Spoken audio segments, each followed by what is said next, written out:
नमस्कार विद्यार्थी मित्रांनो, तुमचे ऑनलाइन प्लॅटफॉर्मवर खूप खूप स्वागत आहे। आज आपण बघणार आहोत NMMS गणित ह्या विषयाबद्दल आपण या ठिकाणी चर्चा करणार आहोत। आपल्याला माहिती आहे NMMS ही जी एग्जाम आहे ती 8वीच्या विद्यार्थ्यांसाठी या एग्जाम मध्ये 8वीचे विद्यार्थी बऱ्याच विद्यार्थ्यांनी फॉर्म भरलेला असेल, त्यांची एग्जामची डेट डिक्लेअर झालेली आहे। जवळपास 22 डिसेंबर 2024 रोजी आपला पेपर पण डिक्लेअर झालेला आहे आणि आतापर्यंत ज्या विद्यार्थ्यांनी फॉर्म वगैरे भरलेला असेल त्या सर्व विद्यार्थ्यांनी अगदी व्यवस्थित तयारी केलेली असेल, त्यांचा सिलेबस जवळपास कव्हर पण झालेला असेल, सगळ्या गोष्टी व्यवस्थित केलेल्या असतील, रिव्हिजन चालू असेल अगदी व्यवस्थित। ज्या विद्यार्थ्यांना या पद्धतीची स्कॉलरशिप आपल्याला घ्यायची आहे त्या विद्यार्थ्यांसाठी हा जो काही पार्ट आहे गणित विषयाचा असेल किंवा वेगवेगळ्या विषयाच्या प्रत्येक विषयाच्या बाबतीमध्ये आम्ही तुम्हाला जे काही PYQ आहेत, प्रिवियस इयर मध्ये विचारलेले जे काही क्वेश्चन्स आहेत खूप साऱ्या वर्षापासूनचे, जवळपास 2015-16 असेल किंवा 16-17 18-19 म्हणजे इथपासून, जसं की इथं आपण लिहिलेलं आहे 2015-16 मधला गणित विषयाचा जो काही पार्ट आहे, जे क्वेश्चन्स आहेत ते क्वेश्चन्स आपण या ठिकाणी चर्चा करणार आहोत। आता बेसिक तुम्हाला याच्याबद्दल माहिती आहे, या संबंधित असलेला NMMS बद्दलचा जो काही व्हिडिओ आहे तो आपल्या चॅनलवर अगोदरच अपलोड केलेला आहे। याची रूपरेषा नेमकी कशा पद्धतीची आहे, याच्यामधून काय बेनिफिट तुम्हाला मिळू शकतं, याच्यामध्ये असलेल्या विषयांबद्दल आपण चर्चा केलेली आहे, वगैरे वगैरे सगळे डिस्कशन आहे मागच्या व्हिडिओमध्ये। परंतु आज आपल्याला जो भाग बघायचा आहे तो PYQच्या माध्यमातून आपण यातल्या बऱ्याच साऱ्या क्वेश्चनचा उलगडा आपण या ठिकाणी करणार आहोत। आज आपण बघणार आहोत 2015-16 मध्ये जो काही पेपर झालेला आहे, या शैक्षणिक वर्ष 2015-16 मध्ये झालेल्या पेपरमध्ये या गणित विषयामध्ये विचारलेले जे काही वेगवेगळे प्रश्न आहेत त्या प्रश्नाच्या अनुषंगाने आपल्याला घ्यावयाची जी काही काळजी आहे, घ्यावयाची जी काही माहिती आहे ती या ठिकाणी आपण बघण्याचा प्रयत्न करणार आहोत। कोणकोणत्या प्रकारचे प्रश्न एक्झाम मध्ये विचारलेले आहेत, त्या पद्धतीने आपण कोणता अभ्यास केला पाहिजे, आतापर्यंतचा झालेला आपला अभ्यास नेमका कितपत झालेला आहे, या सगळ्याचा उलगडा जो आहे तो या लेक्चरच्या माध्यमातून तुम्हाला करता येईल। आता बघूयात आपण या ठिकाणी आलेले प्रश्न कोणत्या प्रकारचे आहेत। चला, या ठिकाणी तुम्हाला माहिती आहे की गणित विषयामध्ये तुम्हाला बघायचं म्हटलं तर तुम्हाला लक्षात येतं की एकूण टोटल तुम्हाला मॅथ्ससाठी प्रश्न विचारले, मॅथमॅटिक्ससाठी तुम्हाला मॅथ्स या विषयासाठी एकूण एक्झाममध्ये क्वेश्चन्स विचारले जाणार आहेत 20, म्हणजे 20 मार्क्ससाठी हा तुमचा गणित विषयाचा पोर्शन असणार आहे। हा सॅट या पेपरच्या माध्यमातून तुम्हाला विचारला जाणार आहे। सॅट म्हणजे तुम्हाला माहिती आहे तुम्हाला 2 प्रकारचे पेपर असणार आहेत। एक असणार आहे मॅट नावाचा, याच्यामध्ये मेंटल ॲबिलिटी टेस्ट असणार आहे आणि इथं तुम्हाला सॅट मध्ये तुमचे जे काही सोशल सायन्सचे विषय आहेत, हिस्ट्री असेल, जिओग्राफी असेल, मॅथमॅटिक्स असेल किंवा सायन्स असेल, अशा वेगवेगळ्या विषयाच्या माध्यमातून तुम्हाला या ठिकाणी सॅट मध्ये पेपरमध्ये तुम्हाला मार्क्स असणार आहेत, क्वेश्चन्स असणार आहेत। यामध्ये तुम्हाला 90 क्वेश्चन्स असणार आहेत, याच्यामध्ये देखील 90 क्वेश्चन्स असणार आहेत, 90 प्रश्न असणार आहेत। दोघांमधले जे 90 + 90 क्वेश्चन्स मिळून जे तुमचे 180 मार्क्सचा हा पेपर असणार आहे। या 80 मार्क्स पैकी आपण जो पार्ट्स बघणार आहोत तो मॅथ्सचा 20 मार्क्स साठीचा जो काही विषय आहे त्या मॅथ्स बद्दल आपण या ठिकाणी चर्चा करणार आहोत। त्यामध्ये बघा बरं 2015-16 मध्ये नेमकं कोणत्या प्रकारचे क्वेश्चन्स विचारलेले आहेत याबद्दल आपण या ठिकाणी चर्चा करत आहोत। यामध्ये क्वेश्चन नंबर इथं दिसतोय बघा, त्यावेळेच्या पेपरमध्ये 81 नंबरचा क्वेश्चन तुम्हाला दिसतोय। The total population of a city in the year 2012 was 1,40,000. Every year the population increased by 10%. प्रत्येक वर्षाला काय होते 10% पॉप्युलेशन त्या गावची वाढते असं आपल्याला सांगितलेले आहे। How much increase in the total population will be there in the year 2015. 2015 या सालामध्ये त्या गावची लोकसंख्या नेमकी किती होईल या प्रकारचा प्रश्न विचारलेला आहे। यालाच मराठीमध्ये एका शहराची लोकसंख्या 2012 साली 1,40,000 होती। शहराची लोकसंख्या दर वर्षाला 10% वाढते। किती वाढते आता हे 10% वाढते, तर 2015 या सालामध्ये त्या शहराची लोकसंख्या कितीने वाढलेली असेल, वाढ किती झालेली आहे हे आपल्याला काढायचं आहे। प्रश्न समजून घ्यायचा, सोप्या पद्धतीचा आहे आणि याचा जर पार्ट बघितला तर तो तुम्हाला येतो कुठल्या याच्यावर येणार आहे, कंपाऊंड इंटरेस्ट या चॅप्टरवर हा तुमचा क्वेश्चन आहे। म्हणजे चक्रवाढ व्याज या नावाने आपण ओळखत असतो। चक्रवाढ व्याज किंवा कंपाऊंड इंटरेस्ट या पार्टवर आपल्याला हा प्रश्न विचारलेला आहे। आता याच्यामध्ये तुम्हाला ते कंपाऊंड इंटरेस्टचा फॉर्म्युला वगैरे ए इज इक्वल टू वगैरे वगैरे काही पाठ न करता अगदी सोप्या पद्धतीने कशा पद्धतीने सोडवायचं आहे हे आपल्याला या ठिकाणी बघायचं आहे। या ठिकाणी बघा बरं 2012 साली म्हणजेच 1,40,000 ही काय होती त्या गावची किंवा त्या शहराची लोकसंख्या होती, म्हणून 1,40,000 असं लिहिलेलं आहे। गुणाकार करायचा आहे, दर वर्षाला वाढलेली जी लोकसंख्या आहे ती लोकसंख्या किती टक्के आहे, 10% वाढ होते। 10% म्हणजेच काय होणार आहे, पर्सेंटेज मध्ये आहे 10% म्हणजेच 100 लोकांच्या पाठीमागे 10 हे एक्स्ट्रा वाढणार आहे दर वर्षाला। मग एका वर्षामध्ये 100 हे सुरुवातीचे आणि वाढलेले 10 म्हणजे किती होतात, एका वर्षामध्ये 110 एवढे काय होणार आहेत त्या लोक म्हणजे एका वर्षामध्ये वाढलेली संख्या झाली। मग या पद्धतीने तुम्ही इथं वाढ करायची आहे त्यांची 110 भागिले 100 हे किती वर्ष वाढले, एका वर्षामध्ये एवढी वाढली। म्हणजे 2012 मध्ये तुमची जी लोकसंख्या 1,40,000 होती 2013 मध्ये एवढी झाली।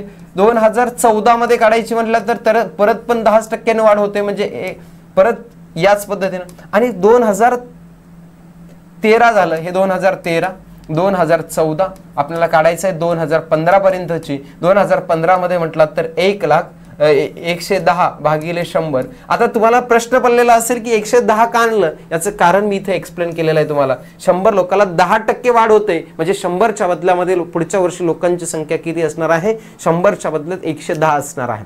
त्यामुळे आपण घेतलेलं आहे। अगदी सिंपल, फॉर्म्युला पाठ करण्याची गरज नाही किंवा काहीच करण्याची गरज नाही। या ट्रिकच्या माध्यमातून तुम्हाला वाढलेल्या लोकांची संख्या जी आहे या ठिकाणी मिळणार आहे, बरोबर आहे। मग आता या ठिकाणी तुम्ही हे सोडवू शकता, हे 2 शून्य इथले 2 शून्य कॅन्सल झाले, इथले 2 शून्य हे 2 शून्य कॅन्सल झाले, हे 1 आणि हे 2 इथला 1 आणि इथला 1 2 या प्रकारे आपले हे सगळे काय झाले झिरो, बऱ्यापैकी सगळे झिरो कॅन्सल झालेले आहे। राहिलेलं मी इथं खाली लिहितोय म्हणजे तुम्हाला समजून जाईल। इथं राहिलेलं आहे 14 इंटू 110 इंटू 11 इंटू 11 यांचं कॅल्क्युलेशन करूयात आपण। बघा कॅल्क्युलेशन करत असताना एकतर तुम्हाला ह्या 11 इंटू 11 इंटू 11 यांचं कॅल्क्युलेशन आलं तरी चालेल, म्हणजेच 11चा काय आहे हा क्यूब आहे आणि त्याच्या पुढे 0 लिहिला तरीही चालतं। म्हणजेच 14 इंटू 11चा स्क्वेअर किती येतो 1331 आणि हा इथं आलेला आहे 0 एक्स्ट्रा म्हणजे हा 0, असं तुम्ही करू शकता। किंवा तुम्हाला ज्या पद्धतीने जमेल या दोघांचं कॅल्क्युलेशन या दोघांचं कॅल्क्युलेशन असंही केलं तरी चालेल, तुम्हाला ज्या पद्धतीने जमेल त्या पद्धतीने सोडवू शकता। कॅल्क्युलेशनचा पार्ट आहे हा। आता या दोघांचा गुणाकार करा, 14 ने गुणाकार करूयात, 14 1 14 ला 4 हे 0 ला 0, 14 त्रिक 42 42 ला 2 अच्छाले किती 4, 14 1 14 14 त्रिक 42 42 आणि 46 ला 6 अच्छाले 4 14 1 14 14 आणि 4 18। याच्यामधून तुम्हाला 1,40,000 वजा करायचे आहेत। आता वजा करा म्हणजेच तुमचं आन्सर येणार आहे 042 इथं असणार आहे किती 6 आणि इथं 4 46,240 हे ऑप्शन नंबर 2 बी नंबरचा असलेला ऑप्शन आहे। 2 नंबरचा जो ऑप्शन आहे हे आपलं या ठिकाणी आन्सर असणार आहे। ठीक आहे, नेक्स्ट क्वेश्चन कडे जाऊयात आपण।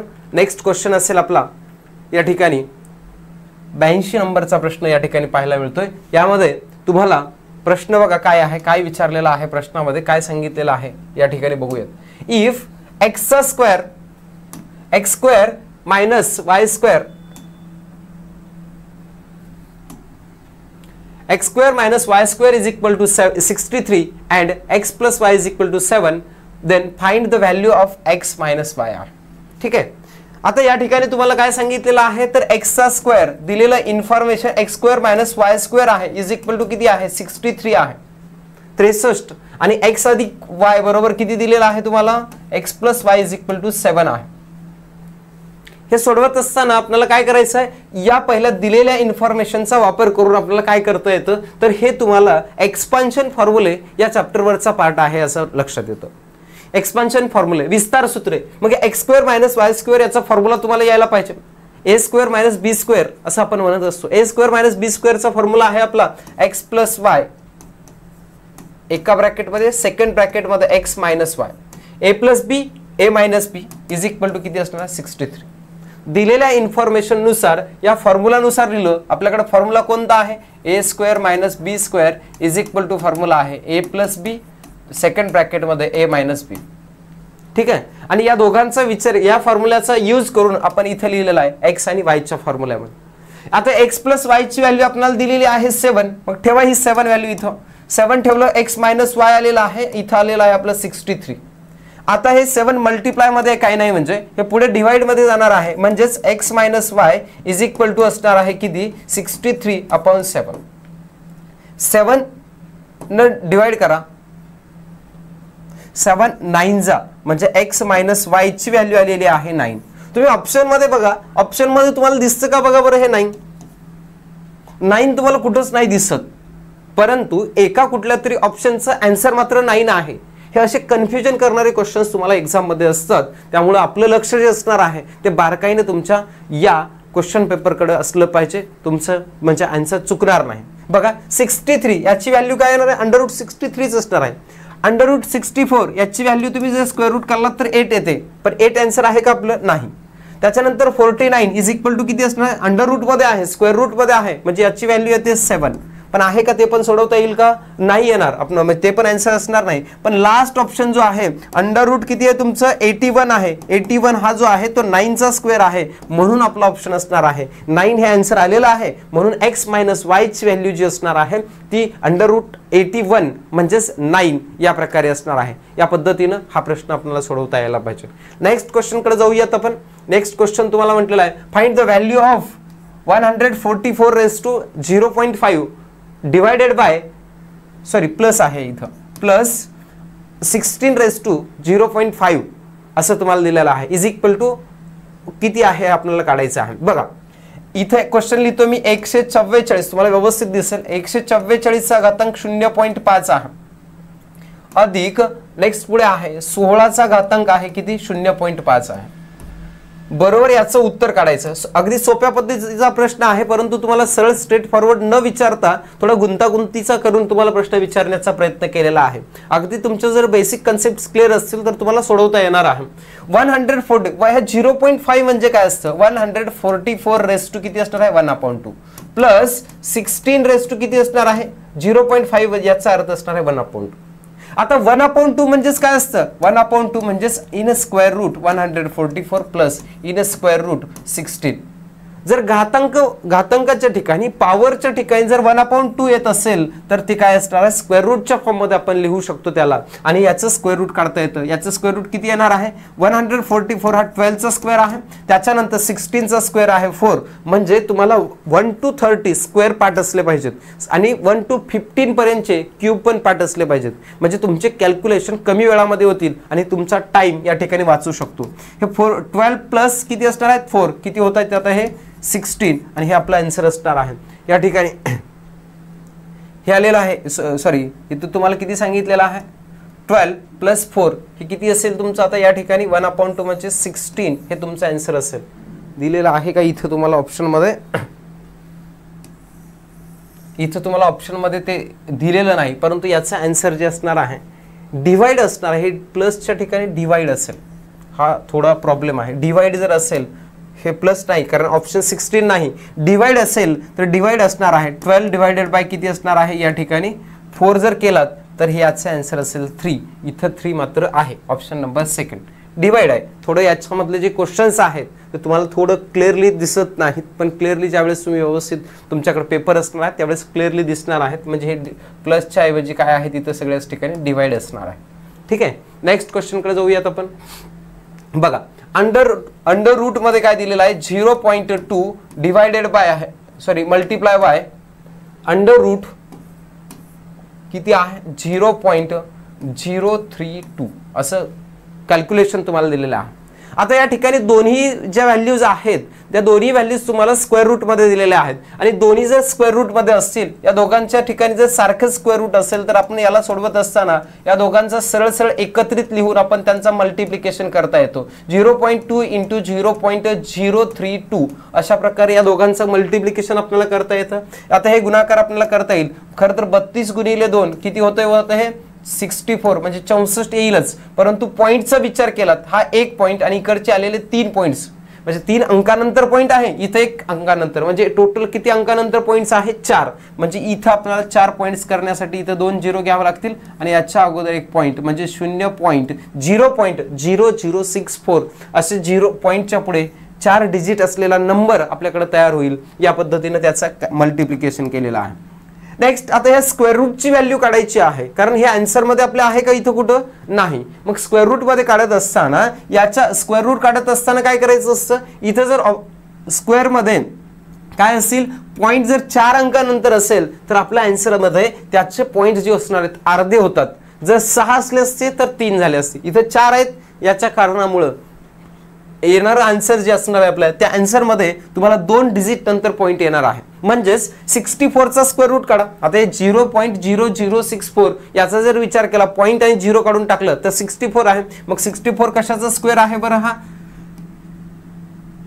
8 चा स्क्वेअर आहे, बरोबर आहे. 8 चा स्क्वेअर 64 आहे. मग 8 चा स्क्वेअर जर 64 असेल तर ह्या मी तुम्हाला म्हटल्याप्रमाणे इथं किती आहेत स्क्वेअर मध्ये तुम्हाला किती पॉइंट्स आहेत, 0 च्या पुढे किंवा पॉइंटच्या पुढे किती डिजिट आहेत, 4 डिजिट आहेत. मग आन्सर मध्ये 2 डिजिट असणार आहेत. मग 8 ला 2 डिजिट मध्ये करायचं असेल तर 0.08 हे तुमचं या ठिकाणी आन्सर असणार आहे. म्हणजे या ठिकाणी तुमचा ऑप्शन नंबर सेकंड हे करेक्ट आन्सर असणार आहे. ठीक आहे, कशा पद्धतीने सोडवतं लक्षात येते तुम्हाला. हे अगदी वेगवेगळ्या प्रकारचे क्वेश्चन्स आहेत. हे तुम्ही म्हणू शकता इंडायसेस या धड्यावरचा हा क्वेश्चन्स आहे असं आपल्याला म्हणता येईल. स्क्वेअर असेल, स्क्वेअर रूट असेल, क्यूब असेल, क्यूब रूट असेल, या प्रकारचे क्वेश्चन्स तुम्हाला या ठिकाणी सोडवता येणं गरजेचं आहे. नेक्स्ट क्वेश्चन कडे जाऊयात आपण. A circular plot having diameter 42 meters. त्याचा डायमीटर दिलेला आहे तुम्हाला. आता एक सर्क्युलर आपण डायग्राम पण यासोबतच काढत जाऊयात म्हणजे तुम्हाला लक्षात येईल की या ठिकाणी तुम्हाला काय म्हटलेलं आहे, एक सर्क्युलर प्लॉट. म्हणजे इथं डायग्राम काढूयात आपण. बघा, एक सर्क्युलर प्लॉट आहे. हा सर्क्युलर प्लॉट आपण ड्रॉ केलेला आहे. ठीक आहे. नेक्स्ट असेल आता याच्यामध्ये तुम्हाला काय सांगितलेलं आहे, इथं आपण काय केलेलं आहे, सेंटर केला आपण ह्या सर्कलचा. नेक्स्ट आता या ठिकाणी आपल्याला काय लक्षात येतं,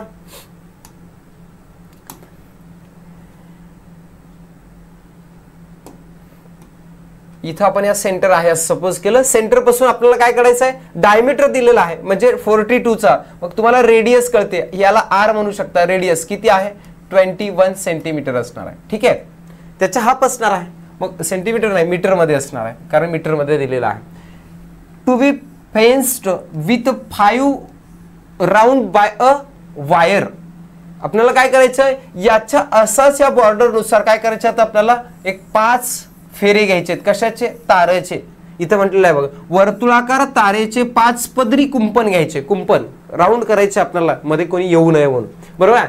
find the cost of fencing the plot if the wire cost is 80 रुपये पर मीटर. एका मीटर साठी वायरला 80 रुपये द्यावे लागतात असं म्हटलेलं आहे. तर तुम्हाला काढायचं काय आहे बघा, तर याप्रमाणे टोटल खर्च किती येतो, टोटल एक्सपेन्स काढायचंय तुम्हाला. एक्सपेंडिचर किती होतो टोटल हे आपल्याला काढायचंय. हे काढत असताना मेन्सुरेशन या धड्यावरचा हा तुम्हाला प्रश्न सापडेल. याच्यामध्ये तुम्हाला काय बेसिक फॉर्म्युले जे आहेत ते माहिती असलं पाहिजेत. म्हणजे एखादा जर वर्तुळ असेल, सर्कल असेल, या सर्कलचं तुम्हाला बाउंड्री काढायची आहे. म्हणजे याला म्हणतो आपण मराठीमध्ये परिघ म्हणतो, बरोबर आहे. किंवा त्याला म्हणतो आपण सर्क्युम सर्कल किंवा सर्क्युमफरन्स आपण म्हणत असतो, बरोबर आहे. सर्क्युमफरन्स किंवा याला म्हणतो वर्तुळाचा परिघ. याचा फॉर्म्युला तुम्हाला माहिती पाहिजे. Circumference of a circle is equal to 2πr या प्रकारचा फॉर्म्युला आहे, आपल्याला माहिती आहे, बरोबर आहे. पायची व्हॅल्यू पण माहिती असते आपल्याला. पाय सपोज करतो आपण 22/7 किंवा 3.14 असं सपोज करत असतो. ठीक आहे, जनरली आपल्याला पायची व्हॅल्यू 22/7 सपोज करायची असते, हे पण माहिती आहे. मग या फॉर्म्युलानुसार हे एक राऊंड कंप्लीट करण्यासाठी तुम्हाला एवढं काय करावं लागेल, तार लागणार आहे, वायर लागणार आहे. मग आपण एकाच काढूयात, त्याच्यानंतर मल्टिप्लाय बाय 5 केलात तर 5 पदरी कुंपण तुमचं होणार आहे.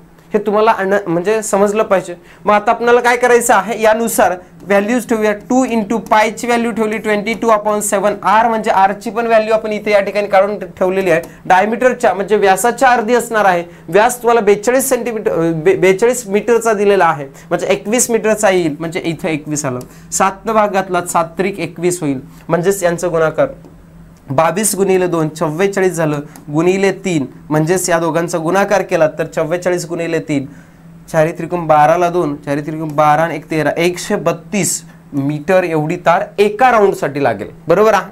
आता आपल्याला काय करायचंय, 5 राऊंड करायचे ते असे, म्हणजेच 5 राऊंड करण्यासाठी याला मल्टिप्लाय बाय 5 करावं लागेल. मग करा 5 मल्टिप्लाय बाय 5 न मल्टिप्लाय केला तर 5 2 जा 10, 1 कॅरी होईल, 5 3 जा 15, 50 आणि 1 16 ला 6, 1 कॅरी, 5 1 जा 1, 5 1 जा 5 आणि 1 किती होतात 6.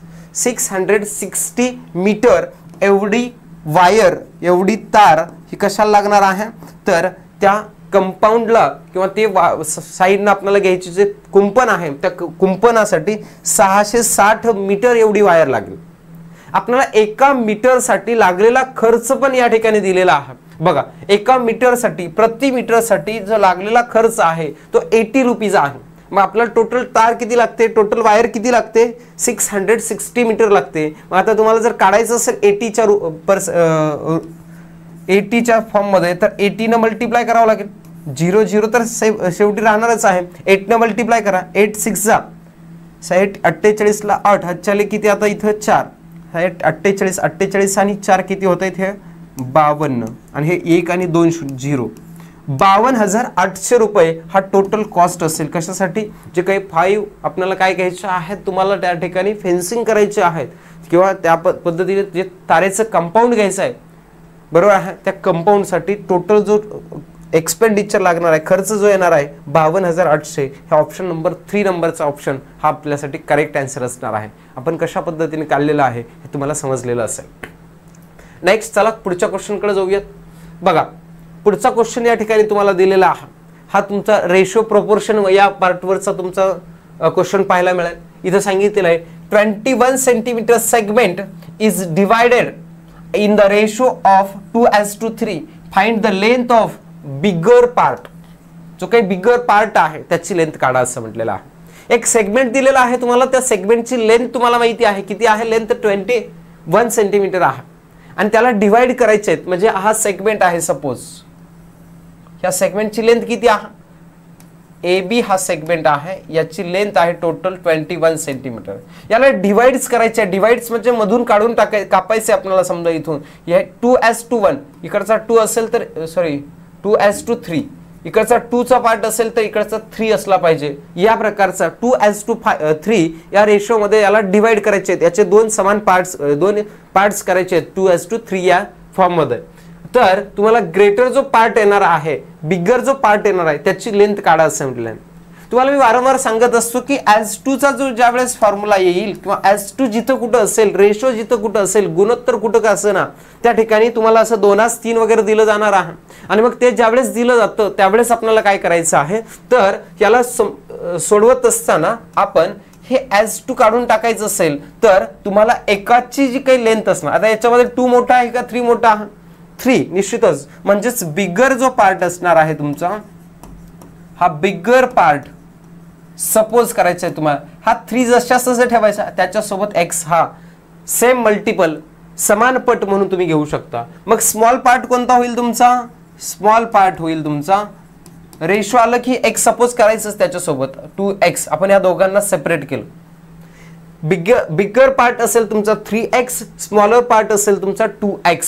आता या दोघांच्या ठिकाणी या दोघांची जर ऍडिशन केली, दोघांना जर दोन्ही पार्ट्स तुम्ही दोघांची लेंथ माहिती झाली, एकाची बिगर पार्टची लेंथ झालेली आहे 3x आणि स्मॉलर पार्टची लेंथ झालेली आहे 2x. आता या दोघांची जर ऍडिशन केला तर तुमचा मोठा पार्ट तयार होईल 21 सेंटीमीटरचा. देअरफॉर आपण करू शकता 3x plus 2x is equal to किती असणार आहे 21. 3x आणि 2x होतं हे 5x इज इक्वल टू असेल 21, x is equal to 21/5. Therefore हे डिवाइड करून घ्या. डिवाइड जर केलात तुम्ही 5 1 जा 5, 5 4 जा 20, पॉईंट 1 कॅरी झालेला आहे, म्हणजे 1 ला जर तुम्ही काय केलात पॉईंट देऊन 0 ठेवलात तर 5 2 जा असणार आहे, बरोबर आहे, म्हणजेच 4.2 हे काय असणार आहे, हे x ची व्हॅल्यू भेटलेली आहे.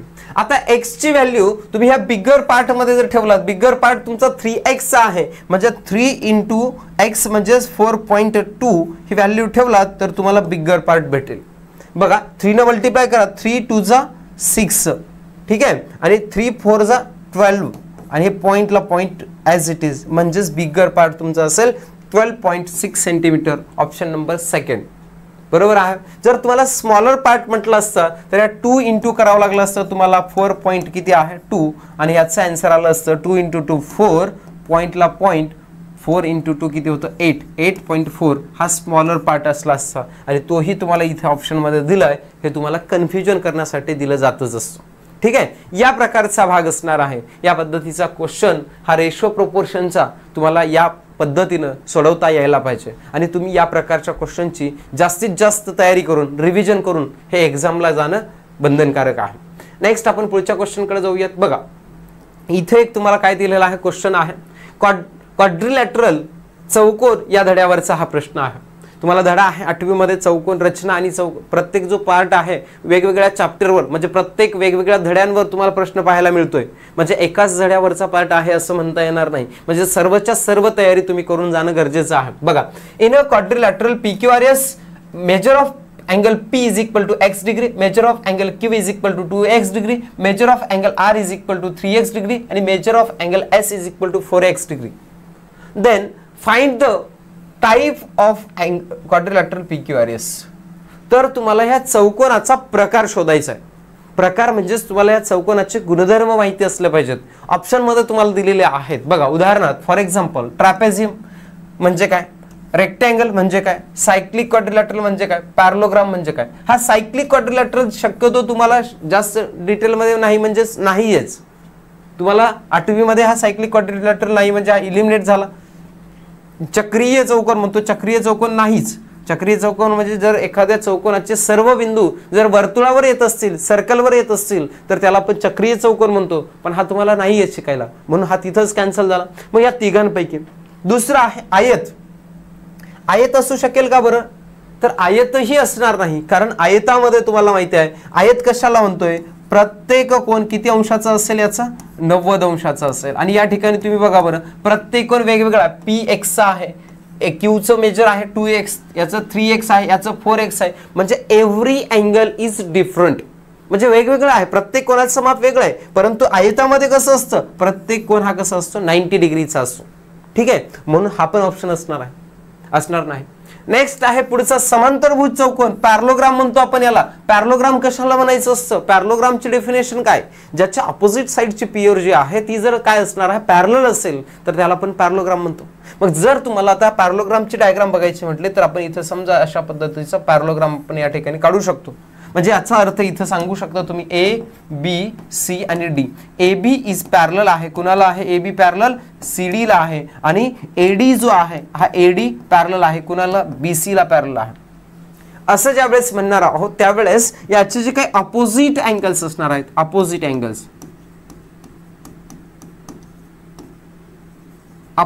अँगल्स हे पण काय असणार आहेत कॉन्ग्रुएंट असतात, एकरूप असतात.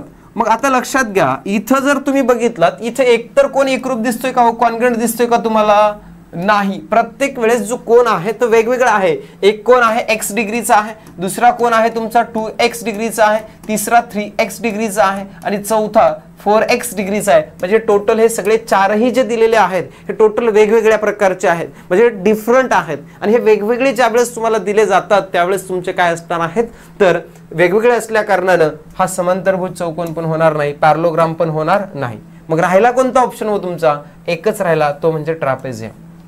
काय असतो मग ट्रॅपेझियम, समलंब चौकोन म्हणजे काय असतो, तर समलंब चौकोन जाणून घेऊयात आपण. तुम्ही बघितलेला असेल याला आपण म्हणतो समलंब चौकोन अशा प्रकारे. म्हणजेच एक पियर जी असणार आहे या ठिकाणी एखाद्या चौकोनाची ABCD, एक पियर ही पॅरलल असणार आहे. AB is parallel to CD आणि एक पियर जी असणार आहे ती इज नॉट पॅरलल. इथं बघा ह्या दोन रेषा इंटरसेक्ट होणार आहेत, पुढे जाऊन एकमेकांना छेदणार आहेत. AD आणि BC ह्या पुढे जाऊन कुठेतरी एकमेकांना काय होणार आहेत, ह्या इंटरसेक्ट करणार आहेत. म्हणून ह्या पॅरलल आहेत का, नाहीत.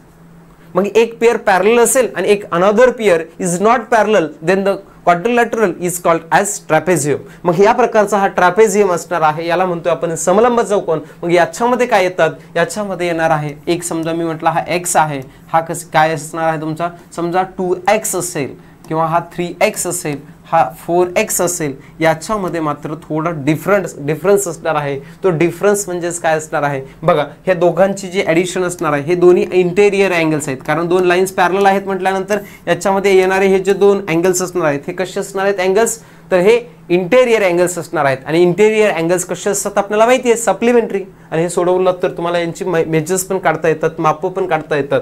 जनरली आपण बघूयात मग कशा पद्धतीने याची मापं काढता येतात ते आपण थोडक्यात बघण्याचा प्रयत्न करूयात. बघा, तर या ठिकाणी तुम्हाला दिलेली जी मेजर्स आहेत या प्रकारे दिलेली आहेत, तर आपण सोडवण्याचा प्रयत्न करणार आहोत की या ठिकाणी दिलेल्या मापांच्या आधारे माप दिलेला आहे तुम्हाला. पहिलं x अंशाचा दिलेला आहे, अधिक दुसरा आहे 2x, तिसरा आहे 3x आणि चौथा आहे 4x. मी सगळ्यांची बेरीज का करतोय, कारण चौकोनाच्या चारही कोणांच्या मापांची बेरीज 360 अंश असते. Sum of all angles of all quadrilateral, sum of all angles of a quadrilateral is 360 degree. Therefore we can write in this way. मग therefore यांची ॲडिशन करा, x plus 2x plus 3x plus 4x, 4 plus 3 7, 7 plus 2 9, 9 plus 1 10x. 10x is equal to असेल 360 degree.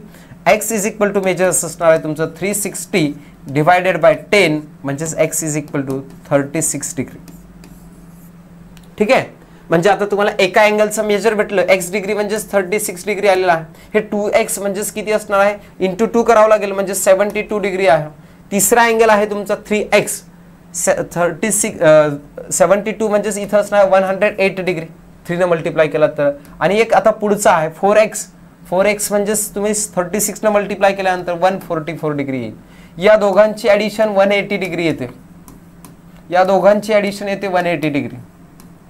या प्रकारे असणार आहे. त्यामुळे आपल्याला हा जो काही क्वाड्रिलॅटरलचा टाइप असणार आहे, ट्रॅपेझियम आहे असं आपल्याला सांगता येतं. इन डिटेल हा सोल्युशन आपण बघण्याचा प्रयत्न केलेला आहे. याच्या माध्यमातून अजून वेगवेगळ्या प्रकारचे प्रश्न जर तुम्हाला आलेत तर ते तुम्हाला सोडवता यायला पाहिजेत, या मागचा हा उद्देश आहे. नेक्स्ट आपण पुढच्या क्वेश्चनकडे जाऊयात. नेक्स्ट क्वेश्चन काय आहे आपल्याकडे बघा, ओ केंद्र असलेल्या वर्तुळामध्ये जीवा AB वर्तुळ केंद्रापासून 8 सेंटीमीटर अंतरावर आहे. हा थोडा प्रश्न दिलेला आहे तुम्हाला, आपण चर्चा करूयात, परंतु याच्यामध्ये काही म्हणजे थोडं मिस्टेक आहे, चुकीचा प्रश्न आहे. आपण बघूयात काय होतं ते. ओ केंद्र असलेल्या वर्तुळामध्ये जीवा AB ही काय आहे, वर्तुळ केंद्रापासून 8 सेमी अंतरावर आहे. नेक्स्ट पुढे सांगितलेलं आहे, जर ABचं माप 30 सेमी आहे तर त्रिकोण AOB ची परिमिती काढा. अ cord of AB of a circle having center is O at a distance 8 centimetre from the centre. एक कॉर्ड आहे, त्या कॉर्डचं डिस्टन्स सेंटर पॉइंट पासून किती आहे, 8 सेंटीमीटर आहे. If AB is equal to 30 centimetre, find the perimeter of triangle AOB. Triangle AOB चं काय काढायचं आहे तुम्हाला, पेरिमीटर काढायची आहे, परिमिती काढायची आहे. पेरिमीटर म्हणजे काय असणार, sum of all sides of triangle, त्रिकोणाच्या सर्व बाजूंची बेरीज म्हणजे परिमिती असणार आहे. या ठिकाणी आपण बघण्याचा प्रयत्न करूयात. सर्कल काढूयात आपण, आणि या सर्कल मध्ये तुम्ही सांगता येईल का बघा बरं तुम्हाला काय पार्ट्स असेल. या ठिकाणी आपण एक सर्कल काढलेला आहे. या सर्कल मध्ये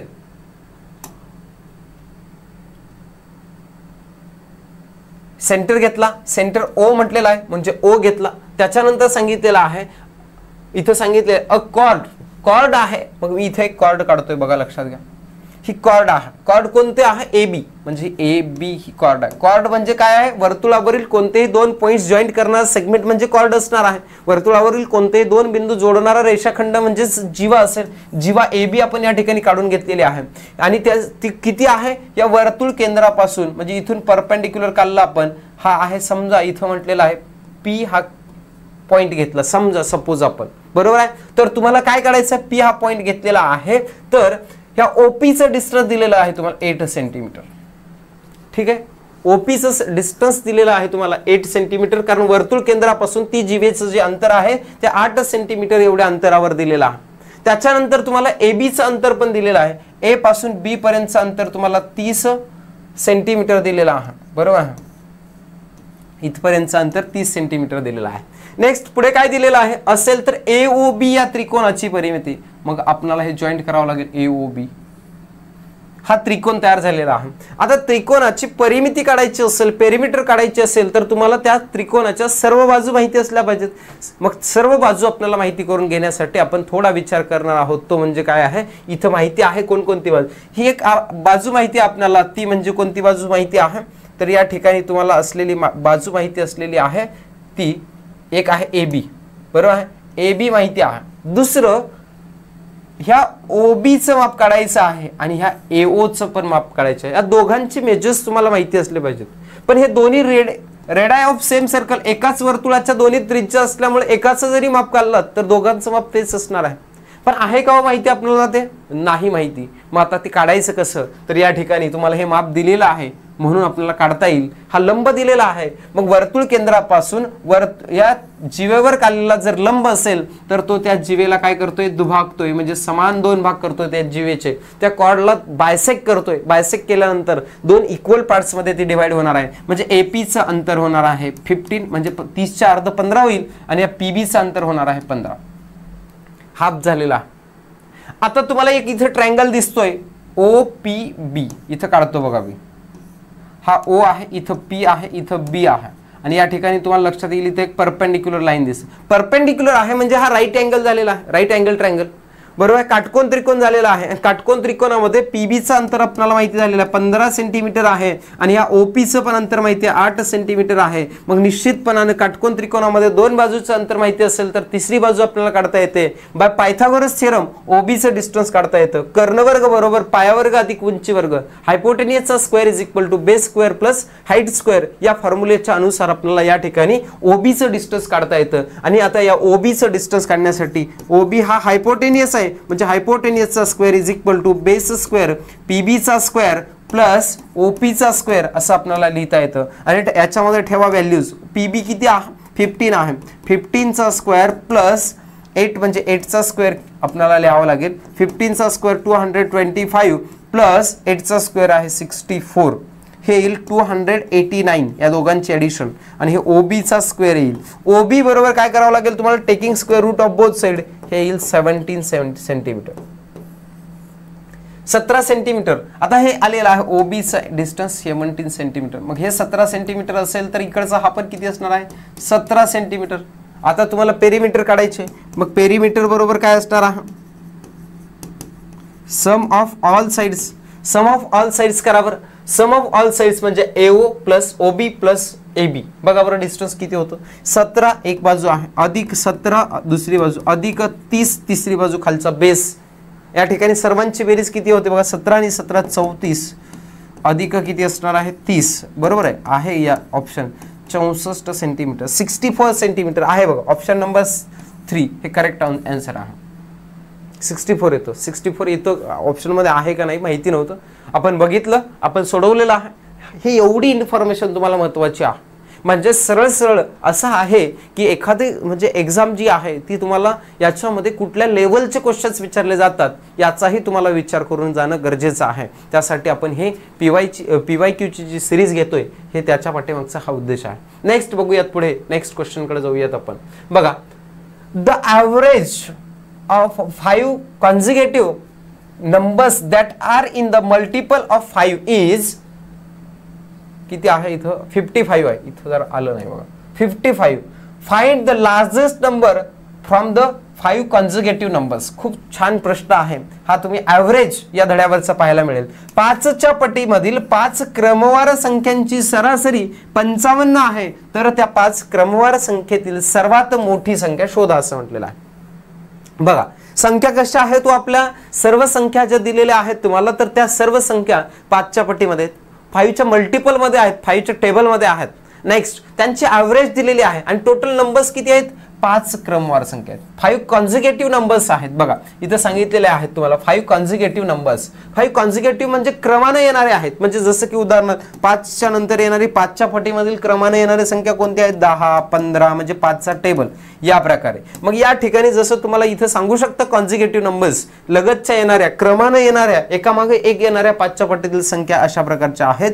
परंतु आपल्याला घ्यायचं आहे 5 संख्यांची सरासरी 55 आहे. सोपी ट्रिक आहे, लक्षात ठेवा, हे 55 मध्ये ठेवायचं. आता 5 क्रमवार संख्या म्हटल्यानंतर याच्या पुढे किती असणार आहेत, 2, आणि याच्या पाठीमागे किती असणार आहेत, इकडे पण 2 असणार आहेत संख्या. मग 5च्या पट्टीमध्ये 55च्या पुढची संख्या कोणती येते? 60. त्याच्या पुढची कोणती येते? 65. पाठीमागे चला, 55च्या पाठीमागची एक संख्या कोणती होणार आहे तुमची? 50 होईल. याच्या पाठीमागची 45 होईल. आणि ह्या 5 संख्या सांगितलेल्या असणार आहेत. या 5 संख्यांची ॲव्हरेज सरासरी ही तुमची असेल 55. म्हणजे तुमच्या संख्या 5ही संख्या इथं बोर्डवर आपण लिहिलेल्या आहेत. यामध्ये आता मोठी संख्या निश्चित सांगता येते. मोठी संख्या 65. सर्वात लहान संख्या कोणती असणार आहे? 45 असणार आहे. आणि इथं तुम्हाला विचारल्याप्रमाणे 65 असलेला ऑप्शन नंबर 3 नंबरचा ऑप्शन हे करेक्ट ऑप्शन असणार आहे. ठीक आहे. नेक्स्ट क्वेश्चनकडे जाऊयात आपण. चला, 90 नंबरचा क्वेश्चन आहे, 90 नंबरचा प्रश्न. या प्रश्नामध्ये आपल्याला काय पाहायला मिळतं बघा बरं. या ठिकाणी 20 सेमी त्रिज्या व 90 सेमी उंची असणाऱ्या वृत्तचित्ती आकाराचे भांडे आहे. आईस्क्रीमनं पूर्ण भरलेला आहे म्हटलेलं आहे. बघा, आईस्क्रीम आता सीझन सुरू होईलच, पण काय हिवाळा चालू आहे. बघा, आईस्क्रीम 3 सेमी, हे आईस्क्रीम काय करायचे? 3 सेमी त्रिज्या आणि 10 सेमी उंची असणाऱ्या शंकूमध्ये भरायचं. तर असे किती शंकू भरतील असं म्हटलेलं आहे. बघा, क्वेश्चन तुम्हाला छान दिलेला आहे. सिलेंड्रिकल पॉट, एक सिलेंड्रिकल पॉट आहे. सिलेंड्रिकल म्हणजे कळतं तुम्हाला? या प्रकारचा पार्ट म्हणजे सिलेंड्रिकल. तुम्ही कधी बघितलं असाल त्या आईस्क्रीमचे भांडे अशा प्रकारचे असतं बघा, किंवा आपल्याकडे पाण्याची टाकी वगैरे, हे सिलेंड्रिकल पॉट झालं. नेक्स्ट असणार आहे तुम्हाला दिलेलं, याची काय दिलेलं पॉट रेडियस. याची रेडियस म्हणजे ही रेडियस असते. ही रेडियस किती दिलेली आहे तुम्हाला? इथली असेल किंवा इथली, दोन्ही सेमच असतं. 20 सेंटीमीटर दिलेली. नेक्स्ट काय दिलेलं अजून? याची रेडियस जी दिलेली आहे 20 सेंटीमीटर आणि हाईट दिलेली आहे 90 सेंटीमीटर. हाईट म्हणजे ही झालेली हाईट एच. याला म्हटलेलं आहे किती सेंटीमीटर आहे? हे 90 सेंटीमीटर आहे. बरोबर आहे. हे आपण काढलं. याच्यामध्ये आता परत आपल्याला आईस्क्रीम भरूयात आपण. ठीक आहे, भरलेला आहे फिल्ड कम्प्लिटली पूर्ण भरलेला आहे म्हटलेला आहे. नेक्स्ट पुढे सांगितलेलं आहे विथ आईस्क्रीम झाल्यानंतर if the ice cream is to be filled in cones. Cone मध्ये भरायचे. आता आपल्याला शंकू म्हणजे कोन कळतो आपल्याला, बरोबर आहे. कोन कसा असतो?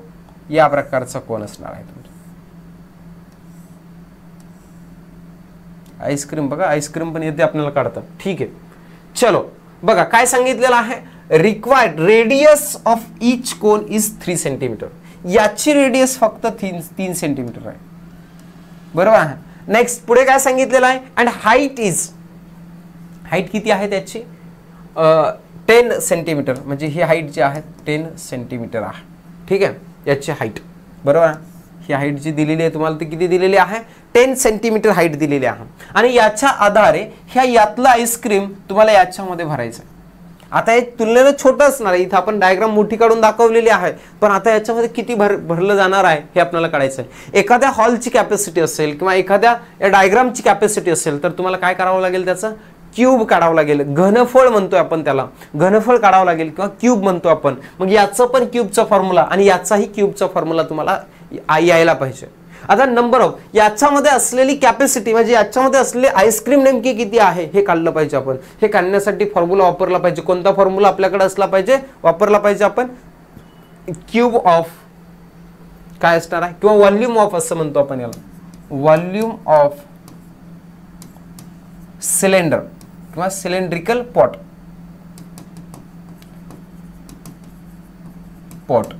आणि इथं असणार आहे, इथं पण काय म्हणूयात आपण? व्हॉल्यूम ऑफ, घनफळ म्हणतो आपण मराठीमध्ये त्याला.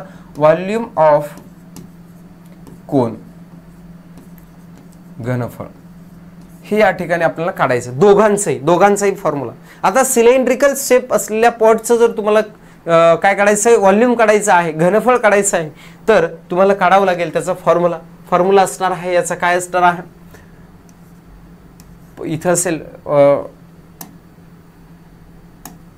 हे लक्षात आलं असेल तर मी तुम्हाला हे इरेज करून इथला बाकीचा जो पार्ट आहे तो आपण इथे लिहिण्याचा प्रयत्न करूयात.